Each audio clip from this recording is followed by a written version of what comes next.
जुनी पेन्शन सुरू करणे, संच मान्यता जाचक-अटी रद्द करणे, कंत्राटी शिक्षक भरती रद्द करणे अशा महत्त्वाच्या मागण्यांसाठी सोलापुरात शिक्षकांनी भव्य असा मोर्चा काढून एक प्रकारे सरकारला टेन्शन दिल्याचे पाहायला मिळाले. सोलापूर जिल्हा परिषद प्राथमिक शिक्षक संघटना समन्वय समितीच्या नेतृत्वाखाली सर्व शिक्षक संघटना एकत्रित येऊन हा मोर्चा काढण्यात आला. 4 हुतात्मा पुतळ्यापासून निघालेला हा मोर्चा दुपारी 2च्या सुमारास जिल्हा परिषदेच्या उपोषण गेटवर आला. या ठिकाणी या मोर्चाचे रूपांतर भव्य अशा सभेमध्ये झाले.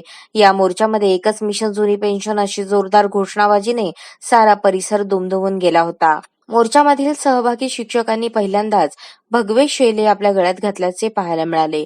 शिक्षक समन्वय समिती सदस्य सुरेश पवार यांनी या मोर्चाबाबत अधिक माहिती दिली.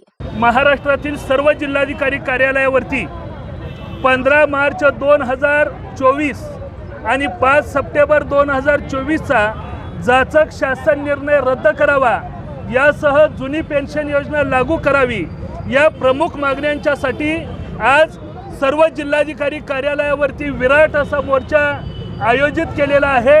या मोर्चाच्या निमित्तानं शिक्षकांच्या वरती वेगवेगळ्या स्वरूपाची सातत्यानं अशैक्षणिक स्वरूपाची जी कामं लादली जात आहेत आणि त्याचा वाईट परिणाम विद्यार्थ्यांच्या गुणवत्तेवरती होतो आहे. या पार्श्वभूमीवरती आम्हा शिक्षकांना शिकवू द्या आणि विद्यार्थ्यांना शिकवू द्या अशी अर्थ घेऊन आज महाराष्ट्रातील शिक्षक बांधव रस्त्यावरती उतरलेला आहे. अशाच नवनवीन अपडेटसाठी जनता राज्य न्यूज चॅनलला सबस्क्राईब करा, लाईक करा आणि शेअर करायला विसरू नका.